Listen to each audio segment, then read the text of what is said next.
गीदड़ों की पूरी फौज इकट्ठी कर रखी है इन लोगों ने। आप समझो ये कहते हैं शेर, रंगे हुए सियार को पिछले 8 साल से शेर बनाने की पहल चल रही है हमारे देश के अंदर। आलू से सोने का बयान भी निकल के आने लग गया ना कि ये मोदी का था, मोदी का था। तो ये हमारे देश की मीडिया है वो बिल्कुल बिल्कुल मर चुकी है, उनकी आत्मा मर चुकी है। की सूरत है भारत माता की जय बोलते हो और बेटियों को नंगा करके घुमाते हो, उनके लोग प्रधानमंत्री को गले लगाएंगे और प्रधानमंत्री वहीं ढेर हो जाएंगे। राहुल गांधी के अंदर महात्मा गांधी की आत्मा आ चुकी है। आपको बेटी को नंगा किया गया, ये बेटी को नंगा करके नहीं घुमाया, ये सरकार नंगी हुई है। ये आज एक छोटी सी बात ये है कि 80 दिन बाद मोदी जी को नजर में आया, जबकि एक बच्चे को पता है। आपको पता होना चाहिए कि फेसबुक, ट्विटर, इंस्टाग्राम, आप इसमें मणिपुर के टैग लगा करके या हैशटैग लगा के कोई रील डालो, आपकी रीच कम कर दी जाएगी। आप ये लगा लो कि आज सोशल मीडिया भी कैप्चर हो चुका है। आप कोई मणिपुर की, आप सीमा हैदर की वीडियो डालो, आप तो मिलियन में चलेंगे जब आप लोग चला भी रहे हो, क्योंकि आप लोगों की कमाइयां हो रही हैं। सीमा हैदर को इतना बड़ा मुद्दा बना दिया देश का, मणिपुर छोटा कर दिया।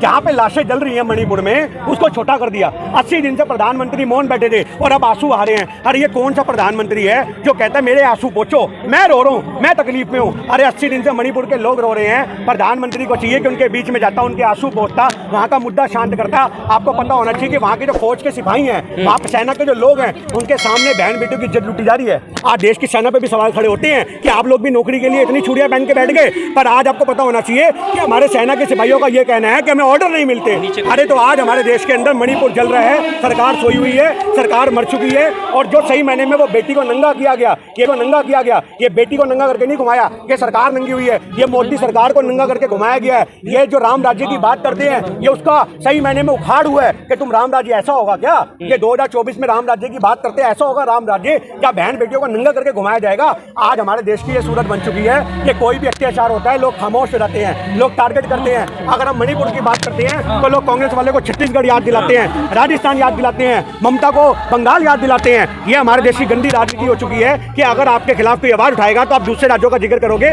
ये हमारे देश के अंदर जो विपक्षी राजनीति कर रही है सरकार के साथ के लोग, ये किसी भी तरीके से बख्शी नहीं जाएगी। पर जिस तरह राहुल गांधी, ये वीडियो जो वायरल हुआ उससे पहले ही राहुल गांधी पहुंच गए थे और उनके पहुंचने पर भी सवाल उठाए जा रहे थे। अब स्मृति ईरानी क्या कहेंगे इस पर? ट्वीट जरूर किया है उन्होंने। देखिए एक छोटी सी बात को समझो, आज राहुल गांधी जन नेता हैं। आज राहुल गांधी सिर्फ कांग्रेस के नेता नहीं है। बात यह कि राहुल गांधी ने ये दिखा दिया कि राहुल गांधी एक जन नेता हैं। उनकी भारत जोड़ो यात्रा की सफलता ने दिखा दिया, उनके देश के हर मुद्दे उठाने के तरीके ने बता दिया कि एक असली प्रधानमंत्री, एक जन नेता क्या होता है। आज राहुल गांधी के अंदर महात्मा गांधी की आत्मा आ चुकी है। मैं आपको सही बताऊं तो जो महात्मा गांधी का प्रयास थे देश को बचाने के, आज वो वही प्रयास कर रहे हैं। पैदल चलते हैं मीलों मीलों, आपको पता होना चाहिए हजारों किलोमीटर चलते हैं। आज लोग गले लगाते हैं, उनके बीच में जाते हैं, आदिवासियों से मिलते हैं। यही एक देश का नेता होता है। मोदी जैसा नेता थोड़ी ना होता है कि आदिवासियों को भी आज किराए पे लेके आते हैं और बोलते हैं मुझे मालाएं पहनाओ। आज देश की आदिवासी प्रधानमंत्री बनाने से कुछ नहीं होता। आज देश के आदिवासियों को नंगा किया जा रहा है, उसके लिए आपने क्या किया? ये सबसे बड़ा सवाल है।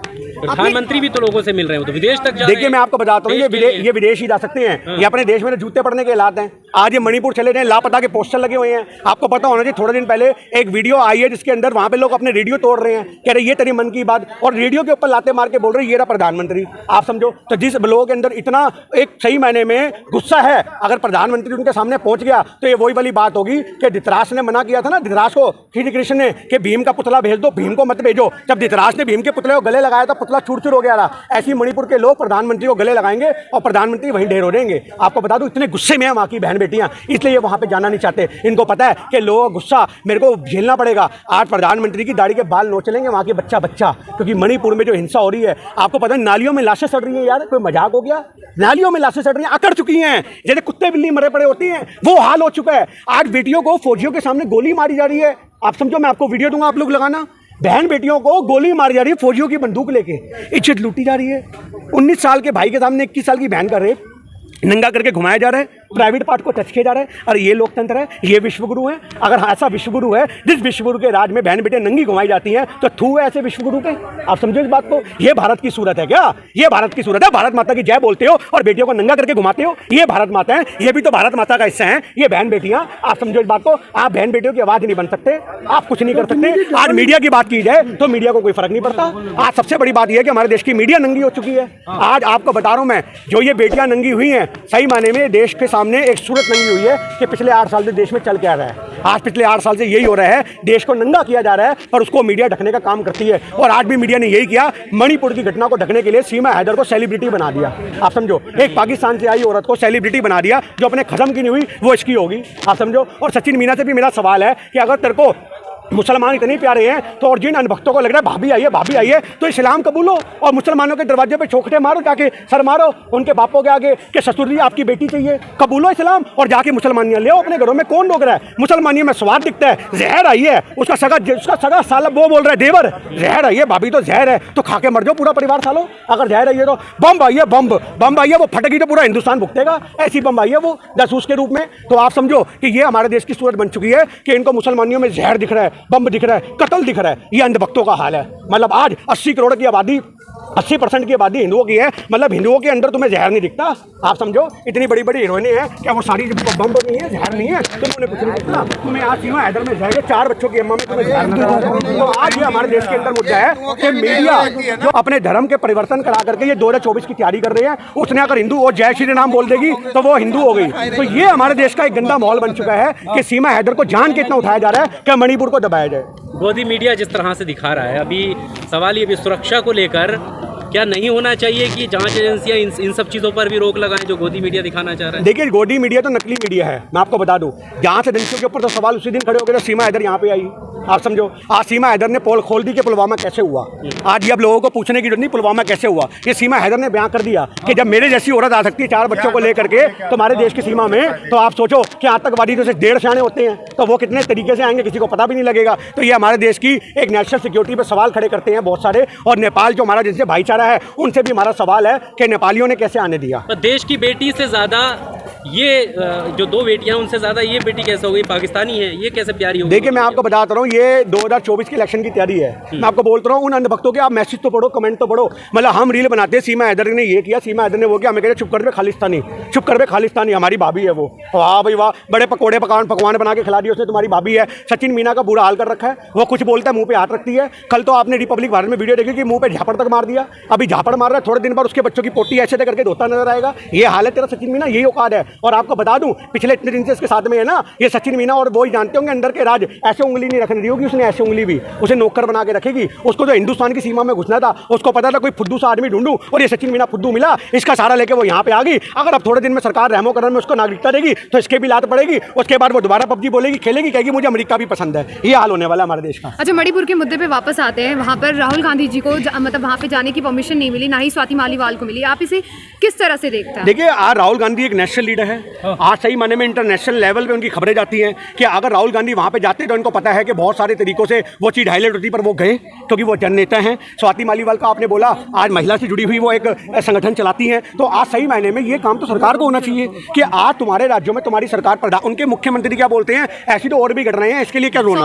आप समझो मतलब जो प्रधानमंत्री मुख्यमंत्री बेटियों के नंगे होने पर कह रहे हैं ऐसी तो बहुत सी घटनाएं और भी होती रहती हैं, तो डूब के मर जाना चाहिए। आप यह बात को याद रखो, इनसे इस्तीफे लो, जबरदस्ती इस्तीफे लो इनके घर के बाहर। मैं तो कहता हूँ जो लोग वहाँ पे, आपको पता है आग क्यों लगी है? क्योंकि वहाँ पे 2 जातियाँ हैं, एक कोकी जाति है और एक मेतई जाति है। तो मेतई जाति वालों को अब दिया जा रहा है, एसटी कोटे में रखा जा रहा है, जो कि कोकी जाति वाले बर्दाश्त नहीं करते। उनका संगठन मजबूत है, वो अपने आप को क्रिश्चियन मानते हैं और ये हिंदू मानते हैं। तो ये एसटी से जान के पाला फेंकवाया गया इनके बीच में कि इनको हम एसटी कैटेगरी में रखेंगे, ये वो कोकी जाति पर विरोध करेंगे, आग लगेगी, देश में हाहाकार मचेगी और हमारी राजनीति चमकेगी। अरे 2002 से लेकर के यही तो देखते आ रहे हैं। जब प्रधानमंत्री बैठते हैं गद्दी पे, 2002 में मुख्यमंत्री बन के गुजरात बैठे तो वहाँ दंगे हुए।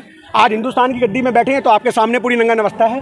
तो आज सही मायने में ये प्रधानमंत्री फेल है। ये मुख्यमंत्री रहते हुए अपने राज्य को नहीं बचा सके, प्रधानमंत्री होते हुए देश नहीं बचा सकते। ऐसे लोग जब तक हमारे देश में प्रधानमंत्री रहेंगे और अंधभक्त इनको सपोर्ट करेंगे, आप देखो मतलब आज राहुल गांधी ने देश के मुद्दे उठाए तो उनकी सदस्यता रद्द कर दी, जिसको लेकर आज हम मौन व्रत कर रहे हैं। यही तो मुद्दा है कि जो आवाज उठाएगा उसको टारगेट करो। जो आदमी बड़ा बन जाएगा देश में जनता के बीच में, उसकी छवि को नीचे रखो।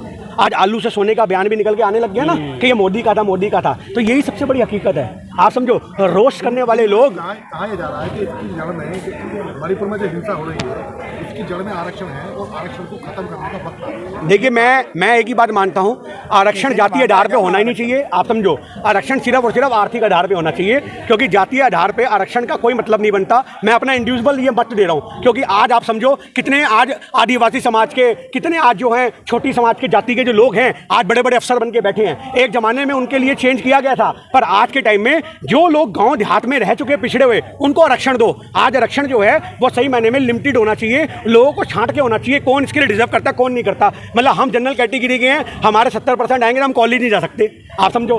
हमारे 70% आएंगे हम कॉलेज नहीं जा सकते, भले हम एक कमरे में रह के पड़े हुए हों, आप समझो। तो आज हमारे देश के अंदर आरक्षण सबसे बड़ी जड़ है देश में आतंक मचवाने की। आरक्षण सिर्फ और सिर्फ जातीय आधार को खत्म करके, आप याद रखो मेरी बात सुनो, सिर्फ जरूरत के आधार पे होना चाहिए। जो आदमी जरूरतमंद है, चाहे वो किसी भी धर्म किसी भी जाति का हो, उसको आरक्षण देना चाहिए। ये मेरा पर्सनल मत है। ये तो बीजेपी की लाइन होगी फिर आरक्षण। मैंने आपको बोला मेरा पर्सनल मत है, मैंने आपसे भी बोला बीजेपी की लाइन से मतलब नहीं है। आरक्षण सिर्फ और सिर्फ जातीय आधार पे, मेरी बात सुनो, जातीय आधार पे नहीं होना चाहिए। क्योंकि जो लोग ऊंचे उठ चुके हैं आज, जो लोग ऊंचे, जैसे आज सब्सिडी, आज जैसे प्रधानमंत्री ने बोला, एक मिनट भाई साहब, आज प्रधानमंत्री ने बोला सब्सिडी छोड़ो, लोगों ने छोड़ी ना। आज प्रधानमंत्री ने बोला सब्सिडी छोड़ो, जो सक्षम हो, लोगों ने छोड़ी ना। तो आज एक ऐसी अपील होनी चाहिए, जो लोग सक्षम हैं वो आरक्षण छोड़ो। आरक्षण छोड़ने की अपील होनी चाहिए कि लोग अपनी खुशी से छोड़ें और जरूरतमंद लोगों को आरक्षण मिल सके। 2024 के चुनाव करीब है, इंडिया वर्सेस एनडीए चल रहा है, 38 वर्सेस 26 पार्टियों का सीट चल रहा है। आप क्या इसको किस तरह से देखते हैं? क्या भाई गीदड़ों की पूरी फौज इकट्ठी कर रखी है इन लोगों ने, आप समझो। ये कहते हैं शेर, रंगे हुए सियार को पिछले 8 साल से शेर बनाने की किफायत चल रही है हमारे देश के अंदर। आज आपको बता दूं मैं कि जो आदमी कहता है कि मोदी सरकार तो अकेले काम करती है, तो ये 26 संगठन कौन है, ये 38 संगठन कौन है? तो ये अपने आप में दिखाते हैं कि ये जो पूरा का पूरा माहौल है, ये आप लोगों से छुपाया जाता है। एक आदमी के पीछे इतने सारे चेहरे हैं, इतनी सारी ताकतें हैं, जिनको मीडिया हाईलाइट नहीं करती, सिर्फ मोदी को हाईलाइट करती है। तो डबल इंजन की सरकार है, ये फेल हो गया, सारे इंजन फेल हो गए, डबल ट्रिपल चोपल सब फेल हो गए। इनकी गाड़ी पंचर खड़ी है, थोड़े दिन बाद इनकी गाड़ी में आग लगेगी, धुएं निकलेंगे और उस धुएं से हिंदुस्तान जलेगा। अगर इन लोगों को गद्दी से नहीं उठाया गया तो वो दिन दूर नहीं है कि तुम माइक उठाने लायक नहीं रह जाओगे। अपनी रिपोर्ट खुद ही कर रहे हो कि मुझे मार दिया, मेरा सर फाड़ दिया, मैं कहाँ जाऊँ। ये देश के हालात होने वाले हैं।